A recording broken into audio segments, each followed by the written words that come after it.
오늘 이제 이렇게 판매사 또 우리 다이아몬드 마스터 이렇게 승급식을 하다 보니까 옛날 생각이 좀 나네요. 우리 윤영성 대표 사업자님이 판매사 인증서를 받을 때 우리 임승택 로얄 마스터하고 같이 이렇게 받았거든요. 최초의 판매사였어요. 그때요 정말 판매사를 하는구나 하는 그런 눈빛으로들 이렇게 보고 있었어요. 그리고 그때는 팀장은 무지무지하게 높았어요. 그래가지고 야 정말 팀장 되면 회사가 노트북 컴퓨터를 줄까? 이렇게 생각하는 분들이 많았어요. 회사에 노트북 컴퓨터가 회장 거 하나밖에 없는데 짓고 주려나? 이렇게 생각하는 사람들도 그때는 많았던 시절이 있었습니다.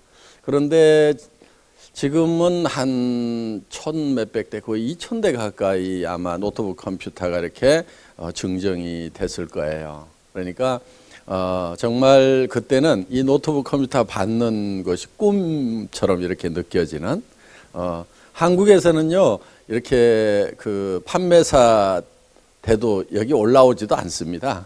못 올라와요. 그냥 몇백 명씩 이렇게 되니까 이름도 안 불러줍니다. 그냥 여기다가 쫙 띄우고 그냥 이달에 몇 명 탄생했습니다. 그리고 넘어가 버려. 그래서 그리고 이제 여기 다이아몬드 마스터도 거의 이름도 호명이 안 됩니다. 그러니까 여기서 이렇게 되시는 분들은 뭐 나와서 한참 얘기도 하시고 이렇게 하는데 한국에 가서는 택도 없어요. 그렇게 어떤 때는 이제 이 샤론 노즈 마스터도 대표가 한 사람만 받고 나머지는 뭐 싹 이렇게 들어가고, 이렇게 로얄 마스터 나올 때는 본부장들도 이렇게 이 멘트를 할 수 있는 시간도 뭐 1분 지났다고 저기서 막 이렇게 들어오고 이렇게 합니다. 그래서 지금 이렇게 초창기에 이렇게 가족처럼 이렇게 할 수 있을 때 어떻게 보면은 지금 굉장히 좋은 시절이에요. 나중에 한 2, 3년 후에는 이 장면이 분명히 이렇게 좋은 추억이 되리라고 생각을 합니다. 그때 우리가 처음 판매사 나왔을 때, 팀장 나왔을 때 모였던 숫자가 아마 이 정도 됐을 거예요. 거기 한 70명, 그러니까 한 40명 들어가는 강당에 70명이 박짝박짝 들어앉아 있었던 그런 시절이 있었거든요. 그런데 정말 몇 달 동안은 그 SBT에 이렇게 조그만한 강당이 있었어요. 딱 이 정도 되는 강당인데 거기에 15명, 17명, 23명 이렇게 오니까 자리가 듬성듬성 이렇게 비잖아요.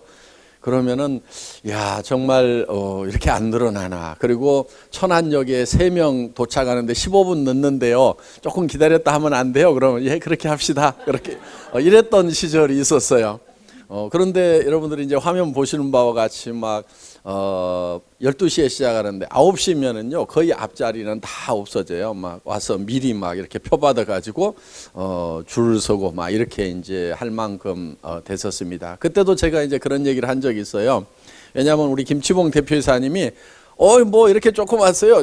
또 뭐 지난주에 왔던 사람들만 다 왔네 뭐 하고 이렇게 이렇게 조금 옆에서 이제 한마디씩 하고 그러면 기들이 죽어가지고 야 좀 떨어져서 앉아 좀 많아 보이게 이렇게 얘기를 했던 시절이 있었어요. 그런데 제가 그때 뭐라고 그랬냐면은 아마 1년 2년만 지나면은 이 자리가 차고 넘쳐가지고 이 리더들 강의 들었던 사람들은 다 일어나세요 신규만 앉으세요 하고 막 밖으로 쫓아내고 하는 그런 현상이 있을 거라고. 그러니까 이렇게 자리 듬성할 때가 좋은 시절인 줄 알아라고 하고 얘기를 했는데 그게 1년도 못 가서 이제 막 그런 현상이 생기기 시작을 했어요. 그러니까 여기 계시는 분들도 아마 틀림없이 그렇게 되리라고 생각을 합니다. 그런데 이제 생각을 잘 하셔야 돼요. 내 산하에 있는 사람들로 그렇게 채워지느냐 아니면은 옆 동네에 있는 사람들로 그렇게 채워지고 나는 어차피 뭐 나 혼자 오거나 몇 사람 와서 옆에서 구경만 하고 있고 그러면은 이제 뭐 그렇게 벅작거려 봐야 자기하고는 별 상관없는 일이 되어버리는 겁니다. 그래서 여러분들이 그렇게 될 수 있다고 생각을 하고 믿고 이렇게 부지런히 뛰시는 분들은 틀림없이 그렇게 되리라고 생각을 합니다. 애터미는 이제 성공할 수 있는 요건은 다 갖춰져 있어요. 한국원자력연구원이라는 정말 막강한 국가연구기관에서 연구한 제품을 전문적으로 취급하는 회사죠. 거기에다가 품질은 이미 검증됐죠. 거기에 가격이 정말 마트 가격보다 이렇게 더 싸게 팔기 때문에 이거는 안 될래야 안 될 수가 없는, 될 수밖에 없는. 마트에 사람들이 왜 몰려가요? 수당 주고 사업 설명하니까 몰려갑니까? 아니면 싸고 좋으니까 몰려갑니까? 싸고 좋으면 무조건 몰려오게 돼 있어요. 왜? 칫솔, 치약 하루만 없어도 못 살아요. 그렇죠? 예, 화장품 하루만 없어도 못 살고요. 샴푸 하루만 없어도 이제는 못 삽니다. 치약 떨어졌는데 저녁에 들어가면서 사가지고 들어가야지 이렇게 생각했는데 안 사왔어. 그럼 어떻게 해야 돼요? 밤중에라도 다시 나가야 됩니다. 그만큼 단 하룻밤도 넘길 수 없는 것이 생필품들이에요. 그런 생필품은 싸고 좋기만 하면 무조건 팔려나가게 돼 있어요. 그래서 이 애터미는 될 수밖에 없는 그런 여건을 갖추고 있다. 그런데 우리 경제연구소의 이성년 박사님께서 얘기를 하셨듯이 누구나 다 회원 등록했다고 성공하는 것은 아니고 자기의 시간을 투자를 해야만 된다 하는 겁니다. 그래서 여러분들이 시간 투자를 하시는데 평생 돈을 번다고 생각을 하는 사람은 대개 돈을 못 버는 사람이에요. 그러니까 부자하고 가난한 사람의 사고의 틀이 좀 다른데 평생 자기가 돈을 번다고 생각하는 사람은 대부분 끝까지 가난한 사람이에요. 돈은 일정 기간 안에 딱 벌고 돈 버는 문제를 해결을 해버려야 됩니다. 그래서 평생 쓸 수 있는 돈을 3년에서 5년 동안에 벌어야 돼요. 그렇지 않으면은 계속해서 돈이 들어올 수 있는 시스템을 3년에서 5년 안에 만들어 놔야 돼요. 그렇지 않으면은요, 3년에서 5년 안에 그것이 구축이 안 되는 일은요, 때려치우세요. 다른 걸 하시는 게 나아요. 여기 계시는 분들 중에도 왕년에 돈 좀 벌어보고 부자 돼보셨던 분들이 있다고 하면은 어때요? 돈은 벌릴 때 바짝 확 벌리죠. 그렇죠? 부자들은 다 그렇게 해서 부자가 됐어요. 그러니까 꾸준하게 벌다고 하는 사람은 겨우 먹고 사는 문제는 해결을 할 수 있을지 모르지만 절대로 부자는 안 돼 있어요. 그래서 돈은 일정 기간에 확 버는 거예요. 어떤 시스템을 딱 만들어 놓는 거예요. 그렇게 해서 그 다음부터는 내가 일하지 않아도 계속해서 돈이 벌린다거나 아니면 일하는 것 자체가 이제는 즐거워서 하는 일이 되는 수준이 돼야만 된다 하는 거예요. 그러니까 이걸 하지 않으면 내가 큰일 난다, 생계가 위협을 받는다는 그런 압박감을 가지고 하는 것이 아니고 그냥 그대로 놔둬도 되는데 일하는 것 자체가 재밌다. 그래서 나는 계속한다. 그 수준은 괜찮은 수준이에요. 그래서 여러분들이 이제 개인적으로 이제 성공을 하셔야 되는데 실제로 보면은 많은 사람들이 성공을 합니까? 못 합니까? 못 하죠. 예, 대부분 사람들이 못 하고 있어요. 어떤 통계를 보니까 이런 통계가 있어요. 대개 0세에서부터 시작해서 30세까지 일을 하고 보통은 60세까지 일을 하고 90세 정도까지 삽니다. 그러면은 이 30년 동안은 대개 준비를 하는 기간이죠. 공부하는 기간이죠. 대개 한 30년 정도는 일을 나름대로는 열심히들 합니다. 그리고 한 30년을 노후를 보통 보내게 되는데 이 60세쯤 됐을 때 30년 동안 준비하고 30년 동안 나름대로는 잘 살아보겠다고 열심히 일을 한 결과 통계를 내보니까 1%의 사람들만이 부자, 즉 성공자가 되어 있고 4%의 사람이 경제 문제를 해결을 했고, 그러니까 부자는 아니지만은 먹고 사는 데는 지장이 없는 거예요. 약 10%의 사람은 이제 은퇴를 해야 되는 나이인데도 생계를 위해서 하루하루 벌어먹기 위해서 계속 일을 해야 되는 이런 상황에 놓여 있고 15% 정도의 사람은 타계를 했더라 이거예요. 나머지 70%의 사람이 빈곤 상태에서 일도 없는 상황에서 노후를 맞이하게 되더라 하는 겁니다. 이게 오래전 통계이기 때문에 꼭 맞는다고 이렇게 볼 수는 없지만은 개략적으로 공감이 가는 부분은 있습니다. 그래서 정말 많은 사람이 성공을 하려고 그러는데 5% 사람만이 성공을 하고 실제로 95%의 사람들은 인생이 실패가 되더라 하는 거예요. 그럼 왜 이렇게 많은 사람들이 실패를 하는가? 결국 30년 동안이나 준비를 하고 30년 동안이나 나름대로 잘 살아보겠다고 악착같이들 살았는데 왜 이렇게 많은 실패자가 나오는가 하는 거예요. 여기 미국에 카네기라는 사람이 있었습니다. 철공왕. 그런 아주 가난한 집의 아이로 태어났어요. 그런데 아주 부자가 됐습니다. 자기가 다시 가난한 집의 아이로 태어난다고 하면은 자기는 다시 부자가 될 수 있겠는가를 생각해 보니까 자기는 100% 부자가 될 수가 있는 거예요. 그리고 다른 사람들을 보니까 부자가 될 수가 있는데도 부자가 되지를 못하고 있는 모습을 발견을 한 거예요. 자기는 다시 가난한 집의 아이로 태어난다고 하더라도 100번을 태어나도 100번 다 부자로서 생을 마칠 수가 있더라 하는 거예요. 그거는 어떻게 하면 성공을 할 수 있는지, 어떻게 하면 부자가 되는지 하는 성공의 법칙을 본인은 알고 있었던 거예요. 많은 사람들이 인생을 실패를 하는 이유가 어떻게 성공하는지 그 성공의 법칙을 모르고 있고 학교에서는 더더욱 가르치지 않았고 그래서 어떻게 성공하는지를 모르고 있더라 이거예요. 그래서 이 성공의 법칙이라는 것을 알면은 누구든지 성공을 할 수가 있겠다. 그래서 자기가 알고 있는 이 성공의 법칙을 많은 사람들에게 좀 알려줘야 되겠다 해서 나폴레옹 힐이라는 청년을 선택을 해서 앞으로 20년 동안 이 성공의 법칙을 집대성을 하라고 얘기를 합니다. 그런데 이 성공의 법칙이라는 것은 이 법칙대로만 하면은 성공을 하는 거예요. 성공을 하는데 그럼 이 법칙이라는 것은 누가 아무렇게나 정한다고 해서 법칙이 되는 것은 아니다 하는 겁니다. 마치 어떻게 보면은 북쪽은 이미 정해져 있습니다. 오늘 여기 뉴저지에 오다 보니까 전 지금 동서남북이 헷갈려요.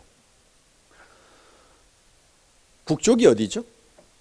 북쪽을 한번 가르쳐 보세요. 북쪽이 이쪽이에요? 그런데 저쪽이라는 분도 있어요. 그런데 이쪽이 보니까 다수결로 봤을 때는 이쪽이 맞는 것 같아요. 그래서 오늘부터는 이쪽을 북쪽이라고 하겠습니다. 그렇다고 꼭 이쪽이 북쪽인지 아닌지는 모르는 거예요.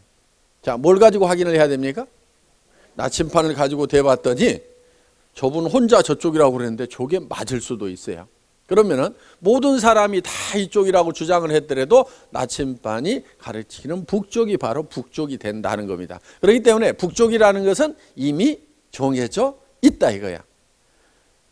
그래서 이거를 스티븐 코비는 정북향의 원리다 이렇게 얘기를 했습니다. 이거는 일종의 자연 법칙인 거예요. 그러니까 이 자연 법칙이라는 것은 누가 함부로 만들어내 가지고 이것이 법칙이라고 주장한다고 해서 그것이 법칙이 되는 것은 아니고 이미 법칙은 나와 있다 하는 겁니다. 그러니까 이 자연 법칙은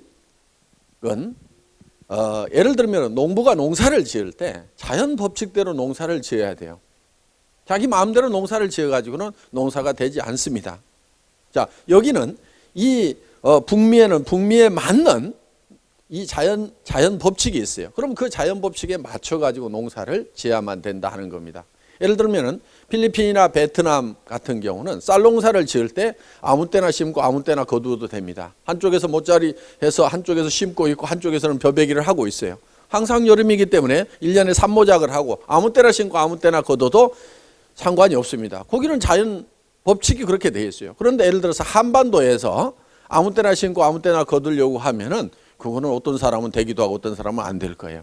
예를 들어서 가을에 모신기 하고 있는 사람은 틀림없이 안 될 겁니다. 그래서 그 자연에 맞는 자연 법칙대로 농사를 지어야만 된다 하는 겁니다. 그래서 이 자연 법칙은 농장의 법칙이라고도 할 수가 있다.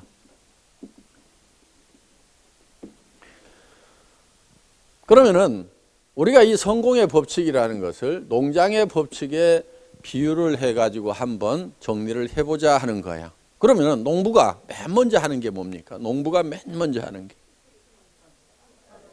예, 어떤 분은 밭갈이를 한다, 어떤 분은 씨를 뿌린다. 아니다, 그보다 먼저 해야 될 게 있다. 농자금을 준비하는 거다. 어떤 사람은 아니야, 농기구를 사와야 밭갈이를 하든지 말든지 할 거 아니냐. 이렇게 여러 가지 얘기들을 하는데요, 실제로 농부가 맨 먼저 하는 것은 무엇을 얼마만큼 거둘 것인가를 결정하는 거예요. 농부가 맨 먼저 하는 것은, 자, 쌀 10가마를 거둬야 되겠다, 아니면 밀 20가마를 거둬야 되겠다. 거기에 따라 가지고 밀밭을 만들 거냐, 물론을 만들 거냐, 아니면 고구마 2가마를 거둬야 되겠다. 그러면은 거기에 맞춰 가지고 씨앗을, 고구마 씨앗을 준비를 할 건지, 고구마를 갖다가 심지요, 그러면 싹 나면 그걸 옮겨 심죠, 그렇게 할 건지, 벼를 갖다 심을 건지 밀을 갖다 심을 건지는 무엇을 얼마만큼 거둘 것이냐에 의해서 결정이 된다 하는 겁니다. 그래서 농부가 가장 먼저 하는 건 뭐예요? 예? 예. 무엇을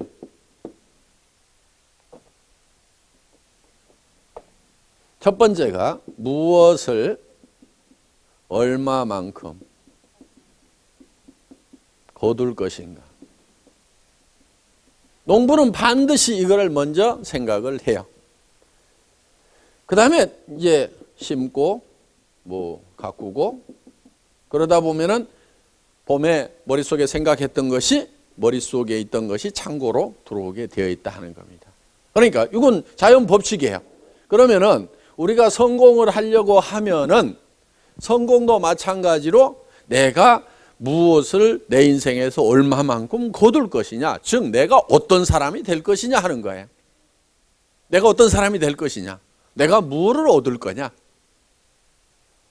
무엇을 얼마만큼 거두실 거죠? 그런데 이런 질문을 받으면 되게 좀 막연합니다. 막연해요, 되게. 그런데 이게 막연해가지고는 절대로 될 수가 없다는 겁니다. 예를 들면은 농부의 머릿속에 뭐를 얼마만큼 거둘 것인지가 막연해. 밀을 한 대가만히 해볼까? 그러다가 밀이 갑자기 쌀로 바뀌기도 하고, 아니야, 땅콩이야. 여기에 온갖 잡곡을 섞어 놓은 것처럼 혼돈이 돼 있다고 생각을 해보세요. 그러면은 농사가 지어지겠느냐 이거예요. 고구마도 섞여 있고 뭐 감자도 섞여 있고 옥수수도 섞여 있고, 이렇게 해가지고는 어떤 것도 거둘 수가 없다 하는 거예요.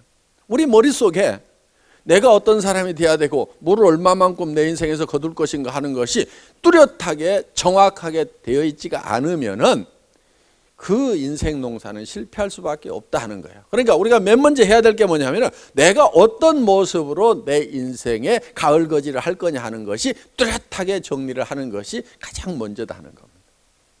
이 내가 어떤 모습으로 될 건지가 내 머릿속에 들어오지 않으면 절대로 내가 바라는 삶이 이루어지지가 않는다 하는 거예요. 자, 농부의 머릿속에 들어있는 이 쌀 10가마가 가을에 창고에 그대로 들어오게 되어 있습니다. 만약에 봄에 고구마 2가마를 생각했다고 하면 그 고구마가 가을에 곡간에 들어오게 돼 있다 이거예요. 땅콩 2가마를 생각했으면 땅콩이 들어오게 돼 있다 이거예요. 그런데 아무것도 생각을 안 했는데 그게 어느 날 곡간에 들어오더라? 이건 농장의 법칙이 아닙니다. 그리고 이 머릿속에 온갖 것이 잡곡처럼 막 섞여 있어.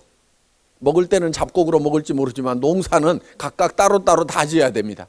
그래서 이 머릿속에 뚜렷하게 정리가 되어 있어야만 된다 하는 거예요. 내가 어떤 모습으로 성공을 할 건지. 그런데 이제 우리가 90세쯤 됐어. 이제 갈 곳으로 가야 됩니다. 그렇죠?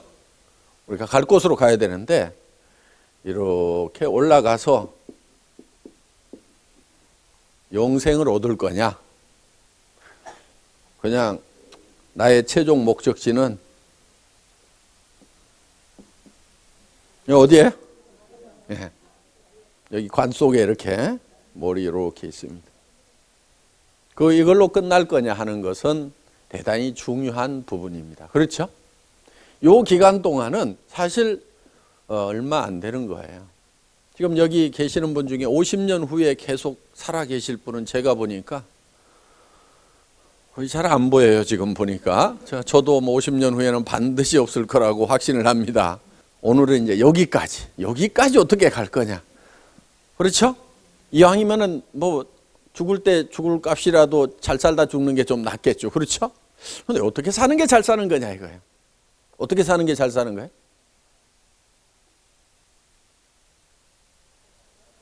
참 막막하죠. 네. 저는 이렇게 생각을 해봅니다. 내가 정말 나는 여한이 없다. 여한이 없다. 근데 이 한이, 남은 한이 여한이 있죠. 이 한이라는 것은 원하는 것을 하지 못하면 한이 맺혀요. 보통 우리가 원한 이렇게 붙여가지고 하지만은 원하는 것을 다 하면은 한이 안 맺히고 원하는 것을 다 하지 못하면은 한이 맺히도록 이렇게 되어 있어요. 그러면은 내가 원하는 게 뭔지를 찾아가지고 이거를 다 하면은 한 없는 삶, 여한이 없는 삶을 살 수가 있다 하는 겁니다. 그럼 원하는 게 뭐예요? 행복한 거. 예, 어떻게 하면 행복해지죠?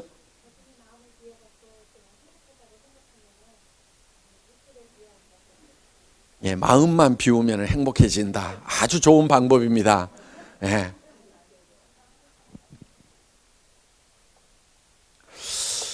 견해가 다 차이가 있을 것 같아요. 차이가 좀 있는데 이렇게 하는 방법이다 저렇게 하는 방법이다 있는데 우리가 이 원하는 것이 무엇인지 상당히 복잡하고 많습니다. 이것도 원하고 저것도 원하고 돈만 있어도 되는 것 같지는 않아요. 그런데 왜 원하는 것이 많은가 봤더니 사람이 생기기를 복잡하게 생겼어요. 사람이 어떻게 생겼냐면요. 첫째는 몸이 있어요. 몸. 요게 육이 있죠. 육. 그런데 이 육은 우리가 사는 집이라고 그랬어요. 그런데 이 집이 원하는 게 있어요. 이 집이 원하는 것은 건강하게 오래 살며 풍요롭게 살고 싶은 욕구를 가지고 있어요. 먹을 거 입을 거 살 집은 다 몸을 위한 거예요. 그리고 건강도 몸을 위한 거예요. 그런데 몸만 건강하다고 그래가지고 끝나는 것이 아니고 우리는 영도 있고 혼도 있어요. 보통은 영혼 이렇게 붙여가지고 그냥 하나로 이렇게 생각하는 경향이 있는데 우리가 이 영하고 혼하고는 조금 구별을 하는 것이 필요합니다. 그래서 우리의 영의 활동이 거의 죽어 있다 보니까 이 영하고 혼하고를 거의 구별을 안 하고 하는 경우가 있어요. 쉽게 얘기를 하면요. 우리가 컨트롤 가능한 것은 혼의 영역이고 컨트롤이 잘 안 되는 부분이 있어요. 이런 부분이 영의 부분이라고 생각을 하시면 돼요. 예를 들면은 영의 활동은 양심 같은 거 이런 거예요. 양심. 양심은 자기가 마음대로 컨트롤 됩니까? 안 됩니까? 잘 안 되죠? 도둑놈은요, 양심이 없으면 직업상 굉장히 편할 거예요. 그런데 그 양심이라는 것이 있어가지고 이 직업에 방해가 많이 됩니다. 그러니까 자기가 컨트롤이 잘 안 되는 거예요. 이런 부분들이. 그리고 또 어떤 시간의 개념, 영원을 생각하는 이런 부분들, 이런 것은 영적인 부분들이에요. 예를 들면은 동물은 영이 없어요. 그러다 보니까 시간에 관한 개념이 거의 없습니다. 동물은. 그러니까 개나 원숭이가 늙었어. 아, 이제 내 견생이 끝나가는구나 하고 고민하고 있는 개 혹시 보셨어요? 전혀 고민 안 합니다. 그냥. 그래서 거기는 이제 이 혼하고 육만 있어요. 이게 편하고 이거 주인이 이렇게 쓰다듬어 주고 그러면은 그냥 꼬리 흔들고 그냥 좋아합니다. 그렇다고 혼이 없는 건 아니에요. 정신세계가 전혀 없는 건 아니에요. 주인 기억하기도 하고 훈련시키면 숫자 같은 거 이런 거 이거는 이제 지식이라든가 이런 것들이 되는 거죠. 지식이라든가 감정이라든가 이런 것들은 혼의 영역이라고. 그러니까 우리가 컨트롤할 수 있어요. 괜히 기분 나쁘다고 에이 잊어버리자. 아 웃자. 그러면 컨트롤 돼야 안 돼요? 컨트롤 할 수 있죠. 예, 컨트롤 할 수 있어요.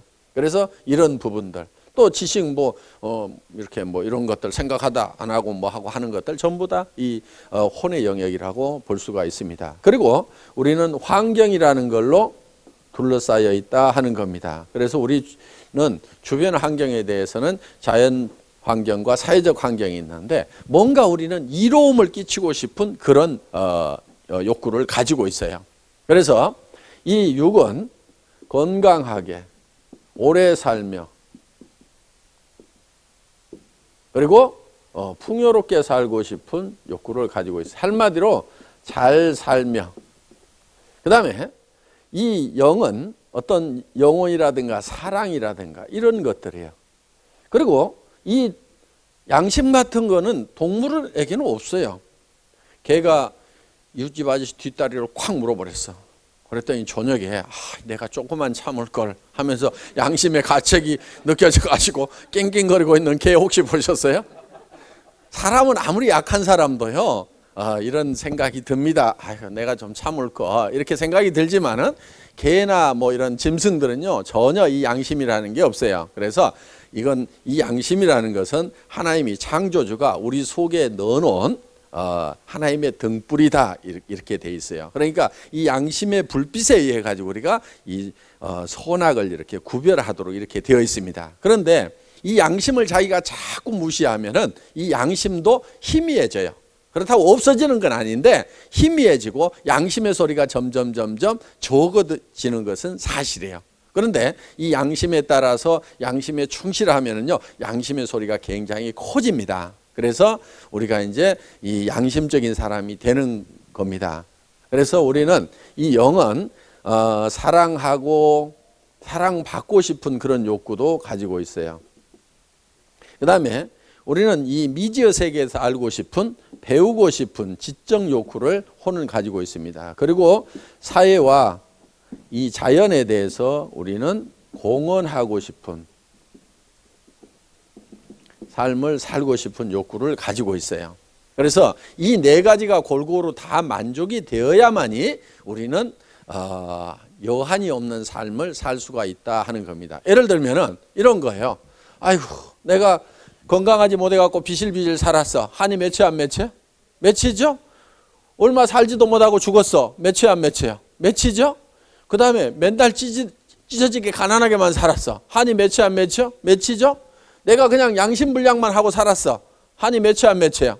맺히죠? 죽을 때 되면 다 그래요. 그리고 내가 사랑하는 사람도 없고 날 사랑해 주는 사람도 없어. 그 다음에 나는 못 배웠어. 한이 돼야 안 돼요? 되죠? 그리고 맨날 불같이 화가 나가지고 남이나 미워하고 그냥 속이 막 부글부글 끓어가지고 그냥 이렇게 평생을 살았어. 남을 용서 못하고 막 미워하고 살았어. 그런데 죽을 때 되면은 그게 후회가 돼가지고 전혀 그럴 것 같지 않던 사람이 이렇게 이제 남한테 사과도 하고 뭐 이렇게 하는 경우가 있죠. 그래서 갑자기 사람이 변하면은 죽을 때가 된 모양이다 이렇게.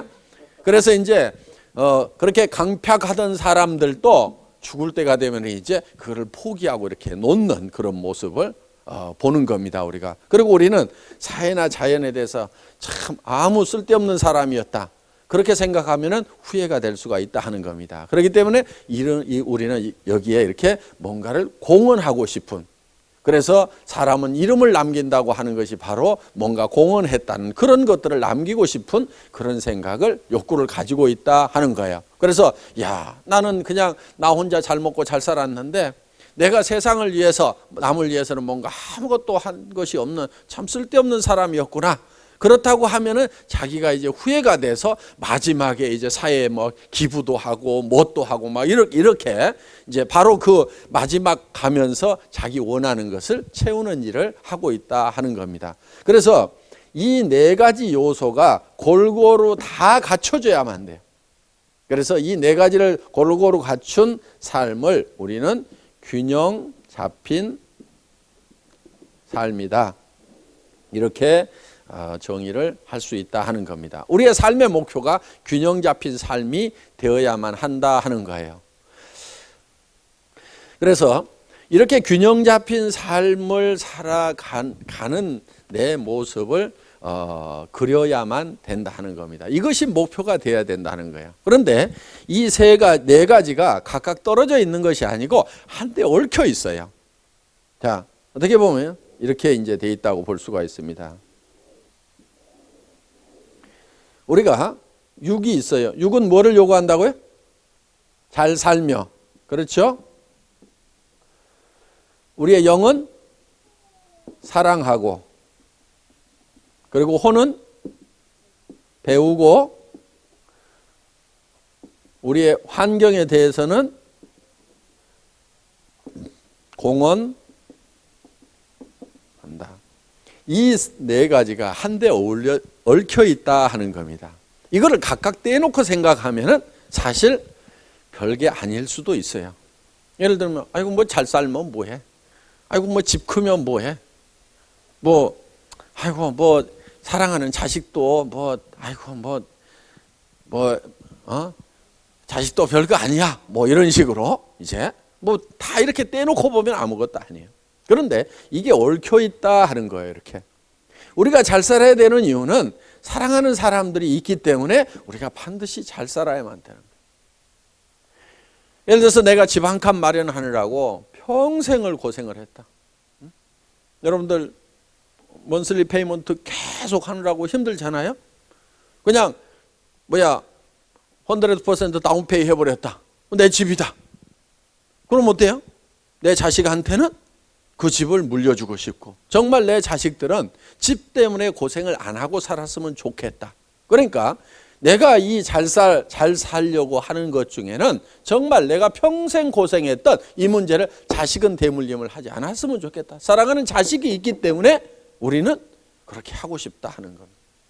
그리고 또 배우니까 잘 살아야 되겠다 하는 것을 알게 되고, 또 우리 주변에 우리가 도와줘야 될 사람들, 정말 뉴스를 본다거나 이렇게 하면 정말 어려운 사람들도 있고, 또 내 형제간들이나 친척들이나 이런 사람들 중에서 아픈데 치료를 제대로 못한다거나, 또 어떻게 보면 부모님인데도 정말 아파서 간병인이 필요한데도 제대로 간병을 못 해드린다거나 치료를 제대로 못한다거나, 심지어는 치아가 부실한데도 제대로 고치지도 못한다거나, 평생을 이렇게 어떻게 어렵게 살아가는 그런 분들을 생각을 할 때 정말 내가 잘 살아야 되겠다는 이 열정이 바로 여기에서 나온다 하는 겁니다. 간경화 환자들이 이제 식도출혈로 그래서 많이 죽는 겁니다. 그런데 내시경을 쑥 넣어가지고 모니터 이렇게 보여주면서, 야, 이거 이렇게 부풀기 시작하고 벌게졌는데 이거 터지면 가. 그런데 나는 여기까지 간 사람 중에 내 기술로는 살려본 적이 없거든. 그래가지고 저보다 한 4년 선배들이 또 두 사람이 또 죽었어. 그래가지고 그 선배들하고 똑같은 코스니까 어제 막 그러는 거예요. 아이고, 그때야, 야, 정말 죽는구나 하는 생각을 이제 한 거예요. 왜? 내 몸을 내가 직접 내 눈으로 보니까 이건 딱 틀림없이 죽게 생겼는 거예요. 그래서 그때 인생 정리를 참 많이 했습니다. 그래서 이제는 떠나가야 되는구나. 그러니까 마음속에서 이제 떠나갈 준비를 하는 거예요. 남자들 제일 걸리는 게 뭐죠? 떠난다고 그러면 초자식. 그렇죠? 예. 남자들이요 참 착해요. 남자들이 참 착해요. 자기 죽게 된다고 그러면요, 자기 죽는 것은 두 번째예요. 가족들 걱정을 더 합니다. 남자들마다 다 그래요. 그러니까요, 지금 이렇게 우리 남편은 참 나한테 관심 있는지, 가족에 관심 있는지 없는지 모르겠어 하고 불평불만 가지고 계시는 분들이요, 그 불평불만 하지 마세요. 그 남자의 깊은 속이 있어요. 여자들보다 속이 더 깊어요. 남자들이 속 없는 것 같은데요, 그 깊은 내면에 들어가면은요, 자기보다도 가족을 더 사랑하는 마음 다 가지고 있어요. 여자들이 그걸 잘 몰라요. 그렇죠? 잘 모르죠? 네, 잘 몰라. 근데 정말 마음속 깊은 곳에 다 그 생각이 있어요. 정말 이제 제가 죽고 나면은 어떻게 할 수가 없잖아요. 그래서 이제 하나님께 맡기는 그런 기도들을 다 제가 했어요. 그러니까 이제는 내가 가는 일만 이렇게 남아 있는 거예요. 혹시 살려주면은 조금 더 살고, 이제는 이제 하나님께 다 맡기는 그런 기도를 하고 나니까 마음이 도리어 이제 가벼워졌어요, 제가. 그리고 누구 부모님이 그때 살아계셨는데 부모님한테 맡겨봐야 곧 돌아가시니까 대책 없는 거고, 형제간들은 자기 자식들 챙기기 바빠서 조카들 돌아볼 그런 여력도 없는 것 같고, 그러다 보니까 이제 마지막 하나님께, 그러면서 제가 자녀들 손을 잡고 기도한 내용은 공부 잘해서 건강하게 부자로 잘 살다 왔으면 좋겠다, 이런 마음 하나도 없었어요. 정말이에요. 손을 잡고 딱 기도를 하는데 주님의 말씀 가운데서 주님과 함께 동행을 하다가 그 몸이 아무리 힘들고 어렵고 천한 일을 할지라도 그 마음속에 주님과 동행하다가 다시 만났으면 좋겠다. 그 기도가 딱 있었어요. 그래서 그렇게 될 수 있도록 주님이 인도해 주시기를 이제 맡기는 그런 기도를 하고 나니까 굉장히 마음이 가벼워졌어요, 사실은. 그래서 내가 이제 남은 동안에는 뭐를 하다 갈 거냐. 이제 조금 남았죠, 시간이? 몇 달 동안? 몇 달 동안 남은 동안에 이제 카운트다운에 들어간 거예요, 사실은. 그래서 몇 사람 좀 전도나 하다 가자. 이제 다른 거는 별로 없었어요. 이제 떠나려는 참이니까 그동안 너무 좀 게으르게 신앙생활을 했던, 게으르게 살았던 그런 부분들이 좀, 그래서 주님 앞에 갔을 때, 야, 너 뭐하러 왔냐? 그러면은, 열심히 돈 벌고 먹고 살려다가, 이게 말이 잘 안 되겠더라고. 그래서 마지막에 내가 조금, 가가지고, 조금은 그래도, 그래, 이거 막판에 조금 했습니다 하고, 이렇게 내놓을 거리가 좀 있어야 되겠다 해서, 그때 사실은, 입 다물고 있다가 이제 전도를 하기 시작을 했었습니다. 그러다 보니까 이제 전도를 하면서 그냥 전도하려니까 안 되잖아요. 길거리 다니면서 예수천 당해갖고는 손가락질만 당하겠고. 그래서 마침 그때 이제 우리 애터미를 만나게 되면서 이제 이거를 좀 싸게 이렇게 공장에서 가져오는 대로 줘야 되겠다. 그러면은 그 물건 싸게 받기 위해서 사람들이 오면은 자꾸 이제 성경 얘기하는 거예요. 듣기 싫어서 가면은 또 그래 열심히 팔다가 또 떨어지면 오세요. 그래 오면은 또 성경 얘기하고 또 이렇게. 그러면 그 중에는 이제 듣는 사람도 있고 그냥 물건만 받아갖고 싹 가는 사람도 있고 어떻든지 간에 이제 이렇게 하다 보니까 사실은 이 애텀이라는 회사가 만들어지게 된 겁니다. 그러니까 이 애텀이라는 회사를 처음부터 회사로 기획을 안 했어요.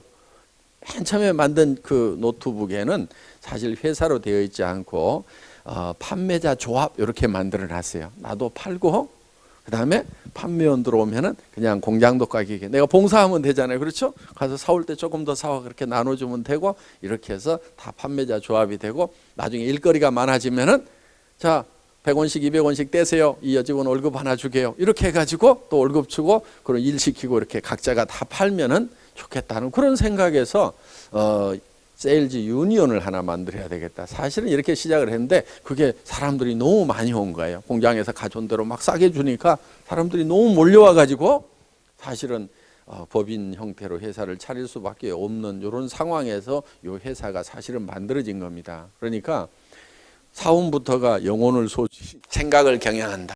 맨 먼저 그렇게 써놓은 것도 바로 이제 그 출발 자체가 그렇기 때문에 그렇습니다. 그러니까 제가 이제 그런데 사실은 살다 보니까 건강도 점점 회복도 되고 그래요. 그래서 이게 금방 안 죽을 모양이다 그러고 지금 이러고 있습니다. 한번 이 간에도 큰 데미지를 입고 그랬으니까 한 70살까지만 살아도 잘 사는 것 같다. 어떻게 보면 이미 보따리 싸놓고 있는 나그네 인생을 실제로 지금 제가 살고 있는 겁니다. 그러다 보니까 아마 여기 계시는 분들 중에는 종교가 기독교가 아니어서 굉장히 불편한 분도 있으시리라고 생각을 합니다. 그런데 사업만 할 것 같으면은 괜히 그런 분들 불편하게 해가지고 뭐 가시도록 하고 뭐 어떤 분은 나가기도 해요. 실제로 얘기하다 보면은. 그런데 제가 그런 것 개의치 않고 이렇게 이제 얘기를 하는 것은 제가 가지고 있는 정말 중심에 있는 그 표현이기 때문에 제가 그대로 하는 겁니다. 그리고 사업적으로는 좀 소리나도 할 수 없다 하는 생각을 하는 거예요. 그리고 그 대신에 이제 여기 계시는 분들 중에서 이 회사는 기독교 얘기만 하는 회사여 가지고 나같이 불교 믿는 사람 또 남묘 호랭교 믿는 사람 뭐 무당 믿는 나 같은 사람은 여기 오면 찬밥이겠구나. 근데 그 걱정은 안 하셔도 됩니다. 뭐 기독교 학교에 불교 학생 온다고 그래 갖고 뭐 졸업을 안 시키거나 뭐 이런 거 없잖아요. 그렇죠? 예. 저희 회사에서도 종교가 다르다고 그래서 여러분들에게 뭐 수당을 안 드린다거나 뭐 성급을 안 시킨다거나 그런 일은 뭐 전혀 없습니다. 그러니까 사업적으로는 전혀 손해 날 일 없을 거예요. 제가 더 잘해 드릴지도 몰라요. 전도하려고. 그러니까 저보고 성경 얘기 하지 말라고만 안 하시면 됩니다. 저보고 성경 얘기 하지 말라고 하면요, 제가 이 회사를 떠납니다. 여러분들 남아서 그냥 여러분들끼리 알아서 잘 하세요. 저는 제가 성경 얘기 자유스럽게 할 수 있는 회사로 그냥 갈 겁니다. 새 판을 짜든 뭐 하든. 그러니까 제가 그래도 좀 필요하다고 생각하면은 아이고 그래 실컷 너 떠들어라. 나는 돈만 벌란다. 이렇게 생각하고 계셔도 상관은 없다 하는 겁니다. 수입과 지출이 있으면은 수입이 지출보다 커야만 된다. 그래야 잘 산다, 부자가 된다. 이렇게 가르쳤어요, 학교에서. 그렇죠? 네. 그런데 이대로 사는 사람들, 수입에 맞춰가지고 지출하고 있는 사람 치고 잘 사는 사람을 못 봤어요, 제가. 맨날 그렇게들 살아요. 적은 수입을 어떻게든 아등바등 쪼개가지고 그 수입에 맞춰갖고 지출을 하고 있는 사람들이 있어요. 그 사람들은요, 부자가 안 돼요. 죽지는 않지만은 부자가 안 돼요. 그럼 어떻게 해야 되느냐? 이렇게 해야 돼요. 지출을 어떻게 할 건지를 먼저 다 적어요. 그랬더니 최소한 2만 불이 나왔어. 그러면은 여기에 맞춰가지고 2만 불짜리 일자리를 찾으면 되는 거예요. 요게 부자 되는 방법이에요. 그런데 이 부자하고 가난한 사람들하고는요, 이 사고의 틀이 달라요. 가난한 사람들은 어떻게 생각하냐면요, 큰 돈을 버는 것은 힘이 든다고 생각을 해요. 자, 한 달에 5천 불 버는 것보다 5만 불 버는 것은 10배나 힘이 든다고 생각을 해요. 나는 5천 불만 버는 것도 힘이 드는데 5만 불, 아이고 나는 기절해, 이렇게 생각들을 해요. 그런데 실제로 돈을 벌고 부자들은요, 그렇게 생각을 안 해요. 자, 물어보세요. 한 달에 5천 불 벌고 있는 사람한테 돈 버는 게 힘들어요, 힘 안 들어요 물으면 뭐라고 대답해요? 다 힘들다고 얘기해요. 5만 불 버는 사람한테 한번 물어보세요. 돈 버는 게 힘들어요 물어보면요, 아니요, 뭐 할만해요, 다 이렇게 얘기해요. 한 달에 50만 불 버는 사람한테요, 돈 버는 게 힘들어요 물으면요, 아이고 널린 게 돈이고요, 돈 버는 것처럼 재밌는 게 없어요, 이렇게 얘기를 하고 있다 이거예요. 그런데 가난뱅이들의 사고방식은 뭐냐면 돈을 많이 버는 것이 힘들다고 생각을 하는 거예요. 그러니까 절대로 이런 지출 계획을 먼저 안 짜고 뭘 해야 하냐면 수입에 맞춰가지고 악착같이 거기에 맞춰서 지출을 하고 있다는 거예요. 그러니까 학교에서 가르쳐 주는 거 가지고요, 그대로 해서 부자가 되는 것은 아니에요. 한때 대한민국은 저축을 해라 막 할 때 미국은 무슨 얘기가 나왔냐면은 뭐라고 얘기했죠? 소비가 미덕이라는 얘기가 있었어요. 그때 이해가 잘 안 갔어요. 왜 소비가 미덕이라고 그러냐? 우리나라에서는 저축을 강조하고 막 포스터 붙이고 뭐하고 학생들한테 다 통장 하나씩 만들라고 이렇게 했을 때. 그런데 지금 와가지고 대한민국도 소비가 문제가 되는 거예요. 소비가 미덕이라고 얘기를 하는 거예요. 그거는요, 개인 경제를 중심으로 해서 하는 얘기가 아니에요. 고시경제를 중심으로 해갖고 얘기를 하기 때문에 그런 얘기가 나오는 거예요. 그때 미국은 이미 공장 다 지어놓고 물자가 넘쳐나니까 공장을 돌리려면 소비를 해줘야 되는데 소비를 안 하고 있으니까 이게 문제가 된다 이거예요. 지금 일본이나 미국이나 한국이나 다 뭐가 문제냐면 소비가 문제인 거예요. 그래서 이게 소비가 안 돼가지고 지금 학자들이 골머리를 앓고 있는 거예요. 그러면은 지금 개인이 성공하느냐 안 하느냐에 국가는 별 관심이 없어요. 어디에 관심이 있냐면 국가 경제가 돌아가느냐 안 돌아가느냐, 여기에 포커스를 맞춰가지고 모든 정책들을 지금 발표를 하고 가르치고 있단 말이에요. 그래서 대한민국도 이미 공장 다 지어놨으니까 우리가 처음에는 공장 띄울 돈이 없으니까 저축을 강조를 했어요. 그런데 그때 저축해가지고 부자 된 사람보다는요, 저축한 돈 빚내다가 공장 차린 사람들이 다 부자 됐어요. 그렇죠? 그러면은 저축하라고 그럴 때 뭘 했어야 돼요? 빚을 졌어야 돼요. 빚을 졌어야 돼. 그 사람들이 지금 다 재벌되고 회장들이 다 됐단 말이에요. 그 돈 빚내다가 공장 차리고 난리치고 땅 사라고 했던 사람들이. 그러니까 저축을 하면 안 됐어요, 그때. 지금 이 부자의 사고의 틀하고 가난한 사람들 사고의 틀 차이 때문에 이게 부자가 되고 가난뱅이가 되고 하는 거예요. 그건 능력 때문에 그러는 거 아니에요. 그러니까 나는 공부 못해가지고 부자가 못됐다. 그래서 내 자식이라도 공부를 잘해야 된다고 악착같이 자녀들한테 스트레스 주고 있어봐야 그거 별 답 안 나옵니다. 어차피 웬만큼 공부 잘해도 100놈 중에 한 놈밖에 취직 안 되고 나머지 99명은 취직 안 되는 세상이에요. 우리가 어떤 생각의 틀을 좀 바꿀 필요가 있다 하는 겁니다. 그래서 우리는 정말 잘 살아야 돼요. 잘 살아야 됩니다. 그런데 이 잘 살아야 되는 이런 균형 잡힌 삶을 살아가는 내 모습이 한편의 영화처럼 내 머릿속에 그려져야 되는 거예요. 이 머릿속에 그려져야 되는 거예요. 자, 이게 머릿속에 그려져야만이 튀어나와요. 농부가 쌀 10가마를 봄에 머릿속에다 그려 넣었죠. 그게 튀어나와 가지고 가을에 곡간에 들어가는 거예요. 농부는 반드시 뭐를 얼마를 거두겠다는 것이 머릿속에 들어있어요, 안 들어있어요? 들어있어요. 반드시 들어있어요. 어떤 농부들이 다 들어있어요. 그래서 농장의 법칙대로 농사를 짓기 때문에 대부분의 농부들이 농사에 성공을 합니다. 가끔 풍수해가 있고 그래가지고 뭐 2%, 5% 뭐 망치는 사람들도 있지만은 농사 지으면 어때요? 대부분 다 목적한 만큼을 대부분 사람들이 다 거둬들이고 있다 하는 거예요. 자, 우리도 성공의 법칙대로만 살면은 대부분 사람들이 다 성공을 할 수가 있어요. 뭐 갑자기 뭐 병에 들거나 사고를 당하거나 하는 뭐 우연히 그런 일을 당하는 경우도 있겠지만은 대부분의 사람들은 다 성공을 해야 된다 이거. 그런데 성공을 하는 데 있어서 그 요건이라는 것을 보니까 꼭 머리가 좋아야만 성공하느냐 그것도 아니더라 이거예요. 머리 나쁜 사람도 성공을 하더라. 학교를 많이 다녀야 되냐? 그렇지 않은 사람들도 성공자들의 속에는 있더라 이거예요. 또 건강해야만 성공하느냐? 그렇지 않은 사람도 있더라 이게. 예를 들면 루즈벨트 같은 경우는 아주 중증 장애인이었잖아요. 그런 사람도 성공을 하는 거예요. 휠체어만 타고 다니는 사람도. 아주 뭐 에디슨 같이 학교 몇 달 안 다닌 사람도 성공자가 되더라 이거예요. 그래서 그런 이제 성공자들을 쭉 한 500여 명을 분석을 해보니까 공통점이 있었어요. 그 머릿속에 뭔가 확실하게 그리고 있는 게 있더라 이거예요. 그래서 우리 머릿속에도 그거를 그려 넣어야만 된다 하는 겁니다. 그래서 성공한 내 모습을 내 머릿속에다 그리지 않으면은 성공자로 튀어나오지가 않아요. 내가 성공한 모습은 어디서 튀어나오면 내 머릿속에서 튀어나오게 돼 있는 거예요.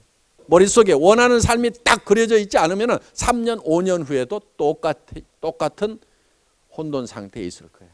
내 머릿속에 그리고 있는 나의 모습이 희미하고 또 정확하게 정리가 되어 있지 않다 하면은요 3년 5년 후에도 틀림없이 그런 삶을 살고 있을 거예요. 왜? 보이지 않는 데서 튀어나오는데 이 머릿속에 혼돈 상태에 내 모습이 그려져 있으면은 3년 5년 후에도 혼돈된 삶을 살고 있다 하는 거예요. 그러면은 3년 5년 전에 그리지 않았으면 지금 그려야 되는 거예요. 그러면 3년, 5년 후에는 틀림없이 내 머릿속에 그리는 삶이 내가 살고 있는 삶이 된다 하는 겁니다. 정말 그런 삶을 사는 모습을 우리 머릿속에 한번 그려보자 하는 거예요.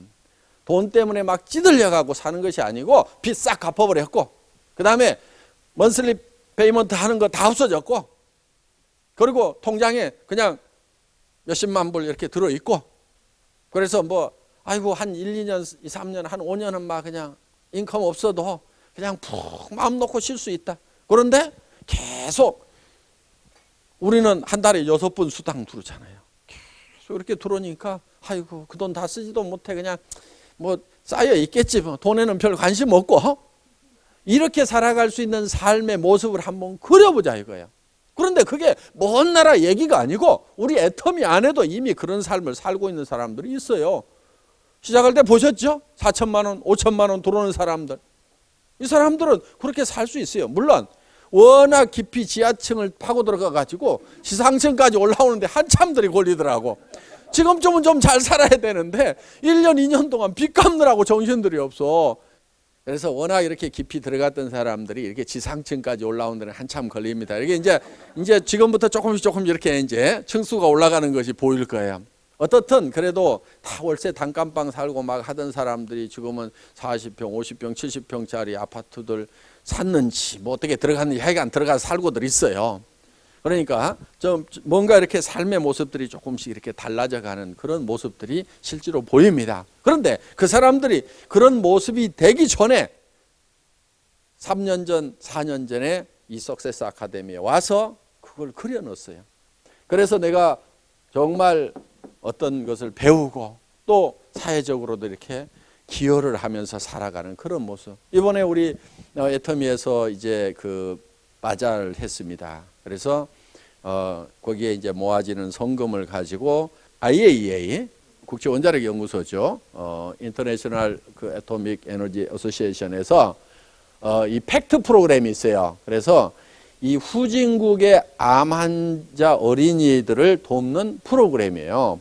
그런데 이제 저희가 거기에 이제 기부를 하기 위해서 이렇게 바자회를 했습니다. 그런데 집에 있는 것들을 가져와 가지고 다 싸게 팔았어요. 우선은 우리 주변 사람이 도움을 받아야 돼요. 그러니까 우리 애터미 회원 중에도 좀 어려운 분들이 있어요. 그래서 그분들이 예를 들면 뭐 5분의 1 가격에 10분의 1 가격에 사가니까 일단 도움을 받죠. 그리고 거기서 나온 돈들이 있어요. 그 돈이 이제 816만 8천 원이었는데 제가 이렇게 했어요. 이 돈이 얼마가 나오든지 간에 동일한 금액을 보태 가지고 기부를 하겠다 하는 그런 조건으로 이제 바자회를 한번 합시다. 그렇게 해서 이렇게 이제 모아졌습니다. 그리고 여기 보면은 이제 이 회사 사과가 들어있는 요 CD가 있어요. 그래서 이거를 이제 15,000개를 만들었는데 이거를 2,000원씩에 팔았어요. 그리고 그 2,000원 전액을 기부를 하겠다. 이렇게 해서 그러니까 이제 이걸 가져가는 분들은 공짜로 가져가고 2,000원씩을 이 팩트에다가 기부를 하는 겁니다. 그럼 회사는 이거 제조 비용이 들어갔을까요? 안 들어갔을까요? 들어갔겠죠? 그만큼을 우리가 또 회사는 기부를 하게 된다 하는 거예요. 이렇게 해서 3천만 원 정도를 이렇게 우리가 이제 기부를 할 생각을 가지고 있습니다. 그래서 정말 저는 그 우리 어린 암 환자들 정말 그 부모의 마음을 생각해 보면은 후진국에 또 엄마들이 되게 어리잖아요. 막 10대 후반, 20대 초반에 아기를 낳았는데 그 애가 또 하필 암에 걸리고 해서 정말 애달파는 그런 어린 엄마들의 이렇게 마음을 생각하면은 우리가 가까운 데서부터 돕는 것이 순서기는 하지만은 그래도 이런 그 IAEA에서 이런 일들을 하고 있으니까 또 원자력 연구원에서 연구한 그런 제품이 우리 회사 발전의 밑거름이 됐고 또 우리가 어떻게 보면 고마운 일이잖아요. 그 고마움의 표시로서 우리가 이걸 좀 해야 되겠다 해서 이런 이제 계획을 좀 세워 가지고 다들 너무너무 즐겁게 열심히 이렇게 협조를 해 주셔 가지고 이런 일도 우리가 이제 할 수 있게 됐어요. 그래서 이런 공헌하는 것이 어떻게 보면 굉장한 즐거움이더라 하는 거예요. 정말 사회에 공헌하고 세금도 많이 내고 그다음에 도네이션 많이 하는 그래서 내한테 차고 넘쳐가지고 차고 베풀면서 살아가고 그래서 지역사회에서도 존경받고 친구와 그다음에 친척들 사이에서도 존경받는 여러분들 가족들 조카들 결혼할 때요 500만 원 1,000만 원씩만 내보세요. 존경 안 받을 수가 없어요. 그냥 아이고 우리 이모 우리 고모 우리 삼촌 하고요 그냥 다들 좋아하더라 이거예요. 그래서 정말 그렇게 살아가는 나의 모습 그리고 특히 자녀들로부터 존경받을 수 있다는 게 우리 부모들은 얼마나 자랑스러워요. 물론 우리 자녀들이 또 착해서 부모를 존경해주고 있지만은 다 존경받는 것만은 아닌 부분도 있더라 이거예요. 그래서 자녀들에게 실망을 시켰던 그런 부분들이 있다고 하면은 정말 우리 부모는 자랑스럽다. 야 정말 프라우드하다는 그런 느낌을 줄 수 있다고 하면 특히 아내로부터 인정받으면 남자들은요 정말 기분 좋습니다. 제가 요즘에 그래요. 아유 제가 요즘 존경받습니다. 그런데 또 아내도 남편으로부터 인정받고 존경받으면요 기분 좋아요 안 좋아요? 좋아요. 모르는 사람한테 받는 것보다는요 엄청 좋습니다. 저 우리 집사람 너무너무 존경합니다. 너무너무 좋아요. 아주 유능해요. 그리고 저는 아내하고 사는지 전무이사하고 사는지 모르겠어요. 정말 생각보다 엄청난 능력 발휘를 막 하는 거예요. 그래서 참 대단하다 하는 그런 생각을 참 많이 해요. 굉장히 지금 푼수 같은 얘기지만은요, 솔직한 얘기예요. 지금 워낙 솔직하게 얘기하다 보니까 지금 푼수 티가 막 납니다. 지금 마누라 자랑하면 뭐 팔푼이에 들어간다고 그러는데, 어떻든 저희 부부는 굉장히 이렇게 서로 존경하고 사랑하는, 그러니까 제가 아내로부터 인정받는다는 게 너무 기분 좋은 거예요. 여기도 그런 분들 있잖아요. 지금 배우자한테 이 잡에 대해서, 애터미 사업에 대해서 인정 못 받고 막 하면 어때요? 되게 막 속상하고 그래요. 그러니까요, 오늘 여기 오신 분들은 최소한 남편, 아내에 대해서요, 막 박수 좀 쳐주세요. 하다가 망할 값이라도 좀 하게 놔두세요. 좀 뭐 홀거리 말리고 뭐 전에 다른 거 하면 뭐 얼마나 잘했어요. 뭐 하여간 우리가 좀 이 사랑하는 사람으로부터 인정받을 수 있다는 게 어떻게 보면 굉장히 자부심을 느낍니다. 그래서 정말 남편으로부터 존경받고, 아내로부터 이렇게 존경받고, 자녀들로부터 존경받고, 부모들이 막 자랑스러워하는 그런 형제간들이, 정말 이런 형이 있어서, 이런 동생이 있어서 정말 의지가 된다. 내가 만약에 어떤 살아가다가 어떤 어려움을 겪더라도 나를 도와줄 사람이 있다는 거, 그게 얼마나 주변 사람들에게 이렇게 안정감을 주는지 모릅니다. 그래서 가족이나 친척들에게 이렇게 안정감을 줄 수 있도록, 저 형이 있으니까 내가 하다가 뭐 넘어지더라도 저 형한테 좀 기댈 수 있다. 그래, 내가 좀 잡아줄 수 있다. 이렇게 된다고 그러면요, 굉장히 정말 살맛이 납니다. 그래서 정말 그렇게 살맛 나는 그런 모습, 그런 삶을 살아가고 있는 내 모습을 머릿속에다가 그려 넣어야 된다 이거예요. 오늘 강의 마치도록 하겠습니다. 수고하셨습니다.